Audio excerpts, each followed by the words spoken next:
샬롬 김윤규 목사입니다. 오늘 우리들은 레위기 25장 35절에서 38절의 말씀을 근거해서 가난한 자들을 도우라 라는 제목을 가지고 함께 하나님의 말씀을 생각해 보겠습니다.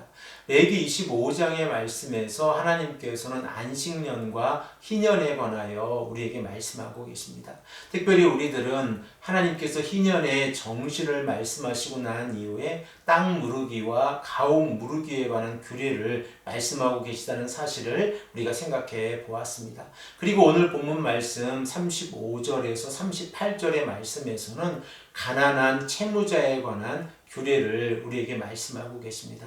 하나님께서는 이스라엘 백성들이 공동체 안에서 서로가 서로를 배려해주고 더 이상 돈의 문제로 인하여 이 이자가 문제가 되지 않기를 원하고 계십니다.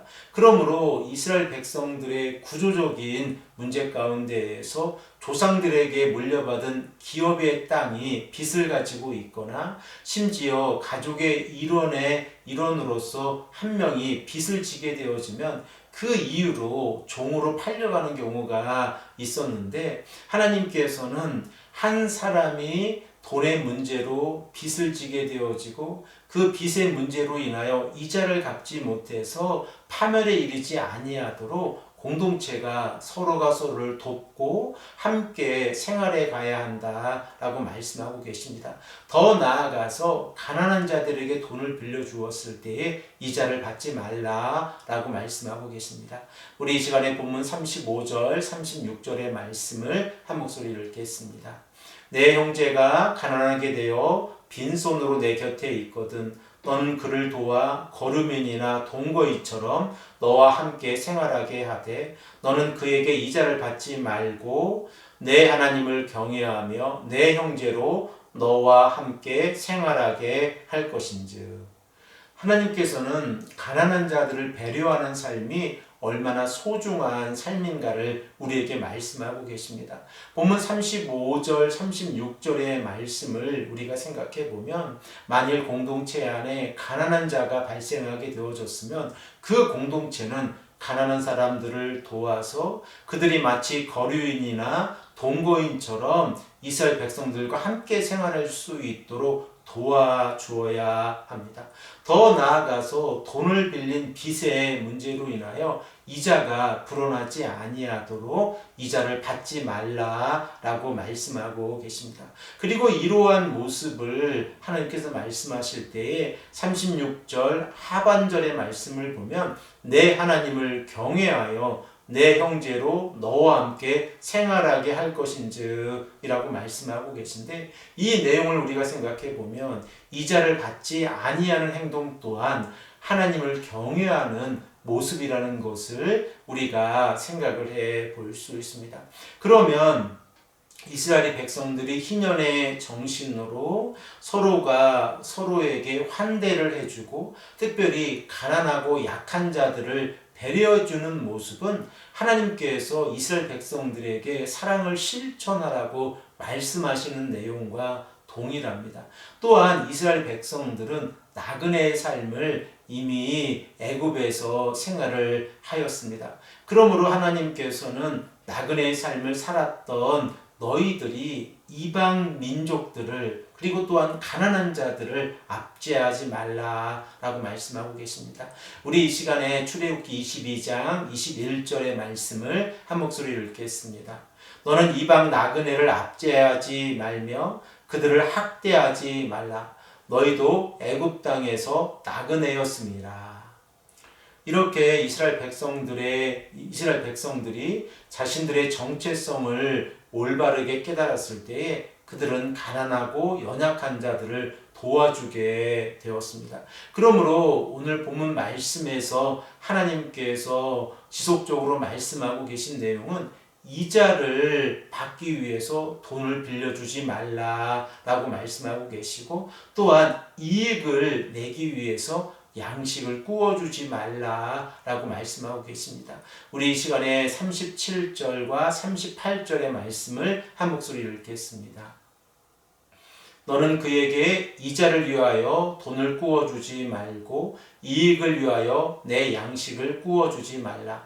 나는 너희의 하나님이 되며 또 가나안 땅을 너희에게 주려고 애굽 땅에서 너희를 인도하여 낸 너희의 하나님 여호와니라. 이렇게 하나님께서는 약자들을 배려해 주시기를 원하고 계십니다. 그러면 이스라엘 백성들 가운데에서 가난한 자들이 돈을 빌렸을 때에 그들은 그 돈을 어떻게 사용했습니까? 우리가 잘 알고 있듯이 그들은 그 돈을 가지고 다음 해에 농사를 짓기 위한 종자의 씨를 샀습니다. 그러므로 가난한 자들에게 돈을 빌려주는 것은 공동체가 함께 생활하기 위한 전제 조건이었다는 것을 우리가 생각해 볼 수 있고, 또한 이런 행동을 통하여 가난한 자들을 배려해 주는 삶이라는 것을 우리가 생각해 볼 수 있습니다. 그러므로 하나님께서는 이자를 위하여 또한 이익을 내기 위해서 돈을 빌려주거나 양식을 주지 말라라고 말씀하고 계십니다. 이러한 모습이 사랑을 온전히 실천하는 모습입니다.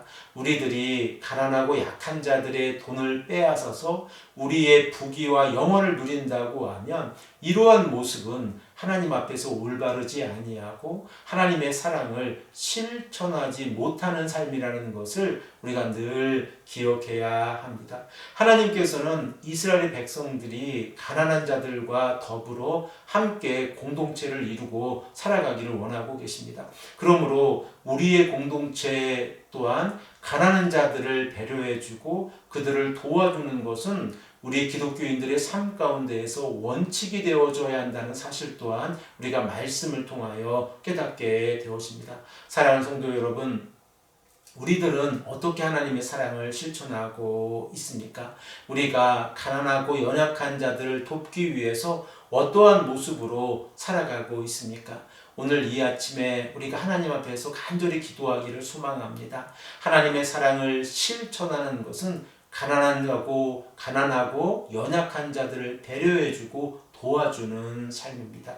우리가 우리만 살기 위해서 노력하고 수고하는 것이 아니라 가난한 자들과 함께 살아가고 그들을 도와주기 위해서 노력하고 수고하는 삶은 하나님께서 책임져 주시고 인도해 주신다고 하는 사실을 우리가 믿음으로 고백하고 이 시간 하나님 앞에서 간절히 기도하시는 귀하고 복된 성도님들이 되시기를 간절히 축복합니다. 함께 기도드리겠습니다.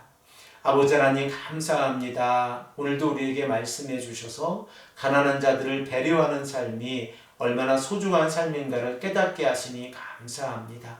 아버지 하나님, 오늘도 우리들의 삶이 가난하고 연약한 자들을 배려하는 삶을 살아갈 수 있도록 인도하여 주시옵소서.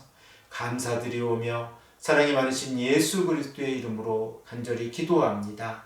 아멘.